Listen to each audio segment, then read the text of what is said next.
So, welcome to a video I've been very excited to make. This is going to be my ranking of every M. Night Shyamalan Ding Dong movie of all time. He has made a bunch of movies. I have 15 movies here. He actually has made 16, but there's one of his movies that I did not see and I couldn't find. It's his first film that he ever made. So sorry. But I will be talking about and ranking all 15 of his other films from worst to best, and I cannot wait for this because, as you know, I made a video a couple days ago where I discussed the idea of, is M. Night Shyamalan the worst movie director in Hollywood? Because he kind of gets that rap as a guy who just makes some really bad movies. Some really cringy movies, cheesy movies, movies with terrible twists, and they all have a twist. Some better and some very much worse. And I really want to go through this filmography and really kind of find out how bad he is or how great maybe he is. So let's get right into it. Coming in at last place is After Earth. I think this is by far M. Night Shyamalan's worst movie, and I know there's one other movie that, don't worry, I will be talking about in a few seconds, but there's one other big film that a lot of people hate a lot more, and they point to immediately when they talk about the worst films from M. Night. But After Earth, to me, is a movie that is not only his worst film, but it is one of the worst movies I have ever seen in my entire life. It's a movie that I feel like legitimately has no redeemable qualities. This is a film starring Will Smith and Jaden Smith when he was still trying to be a big actor as well. And unlike The Pursuit of Happiness, where this father-son duo really worked and brought a lot of the emotions out in their characters, in this film,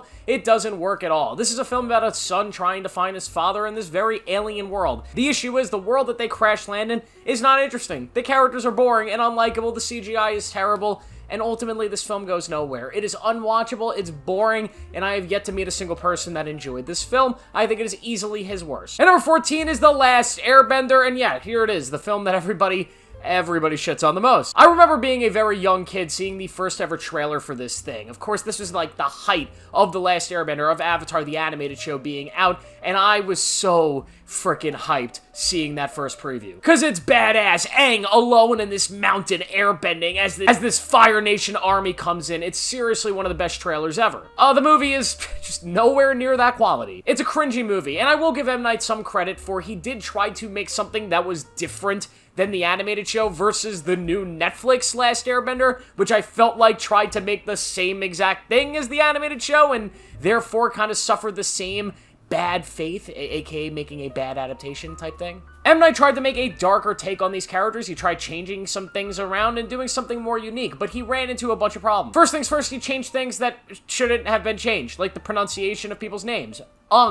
Why? He also ran into another big problem, and that's trying to fit a full season of television into one 2-hour movie. It doesn't really work every time it's been tried. Every time they've tried to do it with a bunch of other projects, it's very rare that this could be pulled off in a nice way. This whole movie felt rushed. The characters don't feel organically in this film and what they're doing and the actions they take, the decisions they make. The relationship between Aang and the other two characters, Katara and Sokka, just never really works. Zuko never really comes off as a great villain. Although I like the casting of Dev Patel, and I know a lot of people don't like the casting in this movie because it's completely whitewashed, I genuinely do not care what the people in the movie look like, no matter how it is. I just care about the performances, and unfortunately, I did not like Dev Patel as Zuko, although it is a great casting in my opinion. The betting in this movie is awful, the CGI is atrocious, and the writing suffers from the M. Night Shyamalan dialogue issue. It's just goofy. This is just a bad movie. There's, yet again, nothing redeemable about it other than the fact that it's funny. It's so bad that it's hilarious. So, yeah. And number 13 is Old. This is one of my favorite movies of all time, because it is so stupid and so dumb that I actually kind of love it. This is a movie that doesn't really work on any length other than an entertainment factor of being so terrible that it's actually amazing. Old is a movie about a bunch of people who go on vacation and they go to this beach where they get trapped, and they find out on this beach that the more time they spend there, the faster their bodies age. So they have to find a way to escape the beach before they all die of old age. It actually kind of on paper sounded like a cool concept, and I thought the trailers to this film all looked great. Instead, what you get when you actually arrive to the theater is that exact concept, but done in the silliest way possible. With a bunch of characters who are all just so unlikable, a script and dialogue that is so unbelievably corny, you legitimately have to listen to it to believe it. There's a scene in this movie where one of the characters has cancer, so being on this beach and time moving faster, the cancer grows at a faster rate. So the characters have to decide what to do to save this woman's life, so they decide to cut the cancer out. And I'm not joking, the actual line is, we have to cut the cancer out. And then they cut her open and they remove the cancer.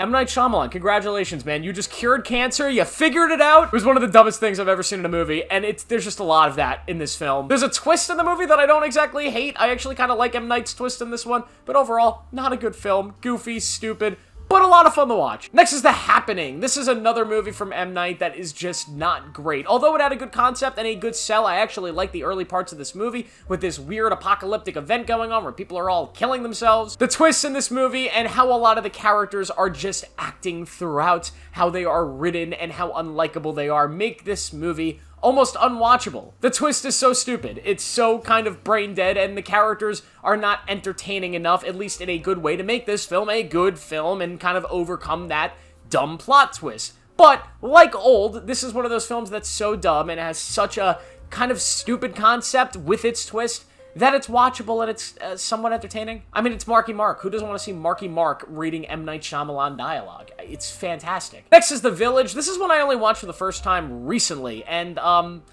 I didn't love it. This is a very different M. Night movie, and it has a lot of the qualities that actually go into some of his best movies that we'll talk about in a little bit. It's a lot darker. It's a lot more straightforward, tries to tell a more serious story that has some really creepy vibes to it. This whole movie takes place in this kind of Amish village that is being haunted and hunted by a bunch of these weird creatures outside this community. We follow a bunch of different characters, mainly Joaquin Phoenix and Bryce Dallas Howard. These guys have like a romance going on in this movie, and they kind of want to escape. That's kind of an oversimplification of the plot that's going on here. But I do kind of enjoy this movie. I enjoyed Adrian Brody's performance. I thought it was something sort of different for him. I've never seen him in a role like this. The twist here is fine.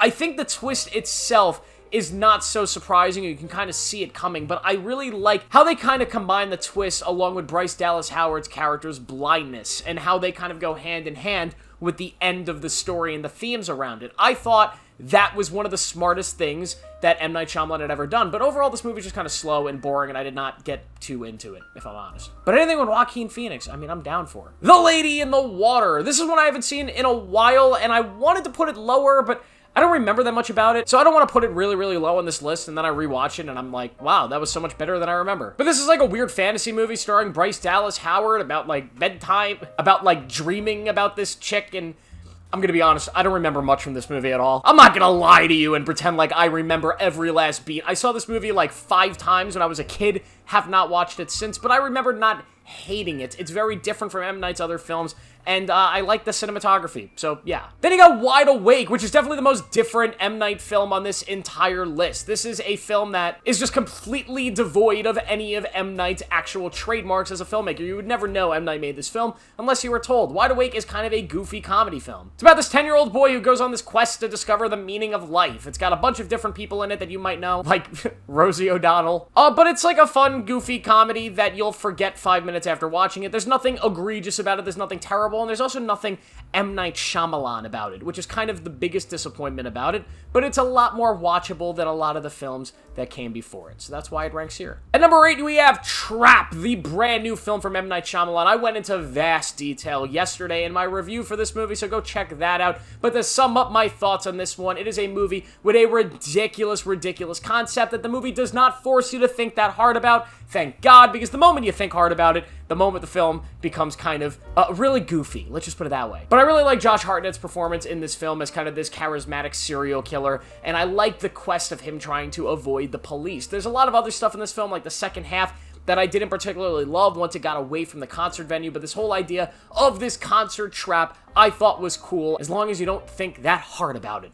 But I had fun with this movie, and that's why it ranks right here in the middle of this list. Number 7 is The Sixth Sense, and yeah, I'm doing it. I am putting The Sixth Sense this low because I watched it recently for the first time, and I did not love it. Now, here's my problem with The Sixth Sense, and it's a problem that maybe you do not have with this film, or you did not have with this film when you watched it. I watched this film for the first time knowing the twist. I knew how this film ended, and I feel like a big part of this movie working is watching it not knowing what is going to happen, and watching it not knowing what's going on. I feel like that is the key to this film working, and if you watch it for the first time knowing what is going to happen and knowing the twist, it just ended up, for me, being a very boring slog of a film about Bruce Willis who's just kind of watching over this kid who sees dead people. And not much really happens around that plot, at least not enough for me to really sink my teeth into, that had a lot of substance to it. And because of that, I just found myself to be very uninterested and detached from this movie. It is nowhere near my favorite M. Night film, but there are still a lot of things that I appreciate about it. I think the writing here is super, super sharp. Bruce Willis gives a phenomenal performance. You have one of the best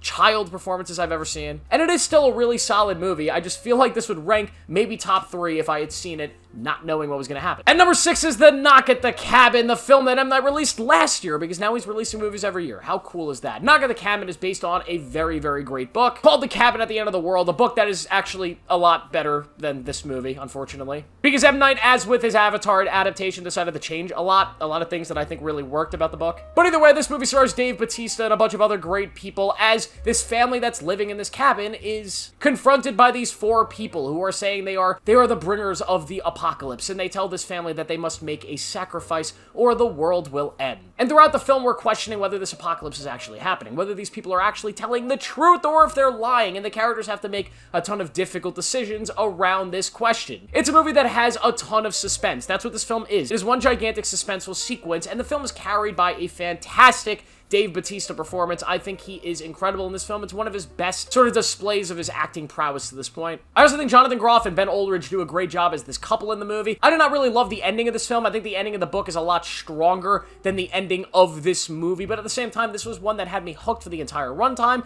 That stretched a little too long, but it's still a solid movie, which is why it ranks this high. At number 5, you have Glass, which is also one of his newer films. This is the big trilogy ender to the Unbreakable trilogy we never thought we were ever gonna get. M. Night Shyamalan's superhero trilogy that's disconnected from any grand superhero universe, and this film was very exciting when it came out. I remember after Split and seeing the twist ending of that movie revealing that it took place in the same universe as Unbreakable, the idea of having one big final film bringing all those characters together was so cool, and to say this film delivered, did it? I don't know. I definitely think this film is a little bit of a disappointment because it ranks below the other 2 films in the trilogy. But at the same time, this film has a lot to offer. M. Night Shyamalan subverts expectations. Instead of delivering a gigantic action hero movie, you get a very kind of slow, quiet film about these 3 heroes. Of course, Mr. Glass, played by Sam Jackson. You have Bruce Willis coming back. You have James McAvoy coming back. And all 3 of these characters, these superpowered characters, are locked in this mental facility. And there's something really unique about that. We get to explore these characters and sort of slowly figure out what it means to be a superhero in this world, and if that's like a real thing. In turn, it ends up feeling kind of like the realest superhero story I've ever seen when it comes to what it would look like in our real world if something like this were to happen. I actually do enjoy the twist in this movie. I don't love the ending before the twist,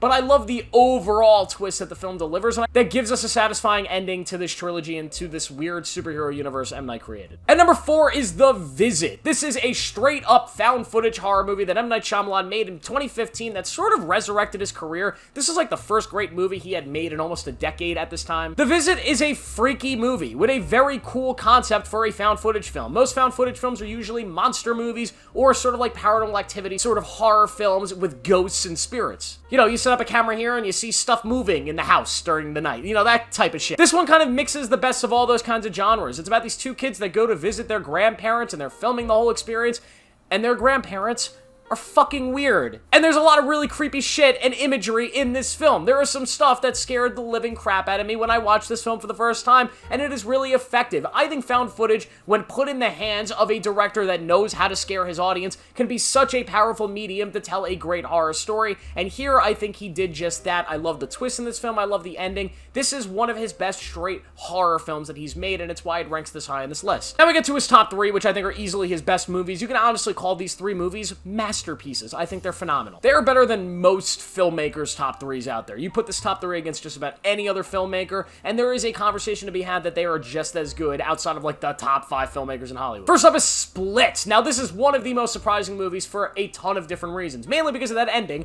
that did reveal that the movie took place in the universe of Unbreakable, which was such a well-hidden surprise. But outside of that ending, there's just a straight-up good movie about this girl played by Anya Taylor-Joy who is kidnapped by this guy played by James McAvoy who has all these different personalities. And to say that this is James McAvoy's best performance is an understatement. He should have been nominated for an Oscar here. This is a tremendous performance that more people should be talking about. It's insane how many different characters, how many different emotions he's able to display in a small runtime. This film actually still happens to be terrifying. It's suspenseful. There is a level of thrill in this film and danger that's felt around our main character that's kind of hard to achieve as a filmmaker, to really make this situation feel as terrible as it actually is. And the third act of this film, brilliant. This is a fantastic movie, and it's horror, it's M. Night horror at his absolute best, except for one other film that we'll talk about. I love Split, I think it's incredible, and that final scene, that last twist, in my opinion, is one of, if not the greatest twist in Hollywood history, outside of, like, Luke, I am your father. Like, this one is, like, right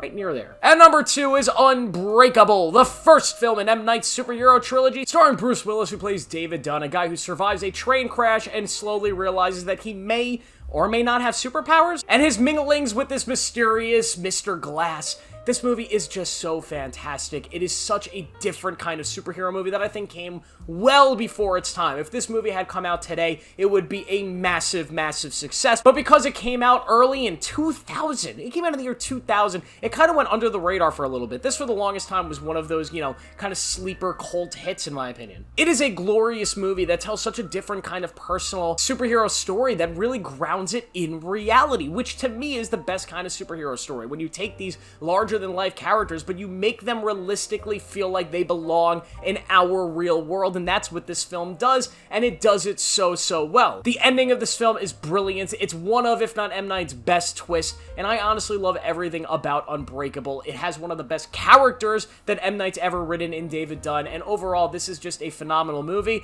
that I cannot believe the guy that made After Earth made this film. And at number 1, we have Signs. This is by far my favorite M. Night Shyamalan movie ever, and to me, it's one of the best alien films ever made, and I don't know why people don't like this one. I see a lot of hate for Signs, and I don't get it. I think this film is brilliant. I get that kind of like the last-minute twist with the aliens is a little dumb, but everything of this movie, this whole build-up to this alien invasion, sort of the mystery of what are these things, what do they look like, the performances from Mel Gibson and Joaquin Phoenix, everything in this film just works for me. The scares, the music, the scene where the alien is kind of locked in the pantry and Mel Gibson is looking under the door with a knife to see the reflection. That is one of the greatest horror scenes in an alien movie I've ever seen. The use of suspense and tension in that scene is so brilliant. It freaks me out every time I watch it, even though I know what happens. This movie traumatized me as a kid. It scared me a hell of a lot more than many of the other alien movies that were out at the time. And it's a film that I just think is timeless. I wish we got more blockbuster alien invasion flicks like this today. This genre has kind of, sort of, I don't want to say died, but we don't get a lot of films like this anymore. Families, you know, this family vibe of facing this unstoppable force of nature that's raining down upon them, this mystery of aliens, this mystery of this force that we don't understand coming to try to hurt us or do something else with us. We don't know. That is a concept that to me just always works, and it works so well in this film, and we need more of it. Honestly, M. Night, make Signs too. Why not? Thank you guys for watching. Be sure to like this video, subscribe for more. Tell me your rankings of M. Night's films down below, and I will see you guys tomorrow.